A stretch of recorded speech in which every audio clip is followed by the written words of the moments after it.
దోషిని నిర్దోషిగా చేయగలడు. దోషిని ఏం చేస్తాడు దేవుడు?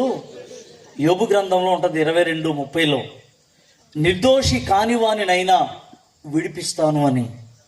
ఈరోజు నేను విడిపించబడ్డాం నా గొప్పతనం కాదు, లేఖనం నెరవేర్పు. హల్లెలూయా చెప్పండి.